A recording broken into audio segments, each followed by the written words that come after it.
ராயபுரம் தொகுதியில அதிமுக சார்பா முன்னாள் அமைச்சர் ஜெயக்குமார் அவர்களும் திமுக சார்பா சுபேர்கான் அவர்களும் போட்டியிடுறாங்க. ராயபுரம் தொகுதியில ஏற்கனவே 5 முறை வெற்றி பெற்று முடிசூடா மன்னனா வலம் வந்துட்டு இருக்காரு ஜெயக்குமார். ராயபுரம் தொகுதி மக்களுக்கு ஜெயக்குமார் புதுசா அறிமுகமாக வேண்டியதெல்லாம் கிடையாது. அங்கவே பிறந்து வளர்ந்தவர் தான் ஜெயக்குமார். அதனால ராயபுரம் தொகுதியில இருக்கிற ஒவ்வொரு தெருவும் ஜெயக்குமாருக்கு அத்துப்படி. இப்ப கூட ஒவ்வொரு தெருவா போயிட்டு பிரச்சாரம் பண்ணிட்டு இருக்காரு. கடந்த முறை ராயபுரம் தொகுதியில வெற்றி பெற்ற திமுகவை சேர்ந்த மூர்த்தி லாஸ்ட் இந்த 5 வருஷத்துல மக்களுக்காக எந்த ஒரு நலத்திட்ட உதவியும் பண்ணல.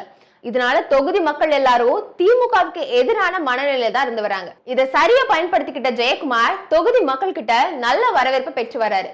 அது மட்டும் இல்லாம இந்த முறை ராயபுரம் தொகுதிக்கு சம்பந்தமே இல்லாத ஒரு ஆளை திமுக வேட்பாளரா அறிவிச்சதால கடந்த தேர்தலில் தோல்வியை சந்திச்சிருந்தாலும் இந்த முறை வெற்றியை பதிவு செய்ய ஜெயக்குமாருக்கு தான் அதிகமா வாய்ப்பு இருக்குதுன்னு சொல்லப்படுது.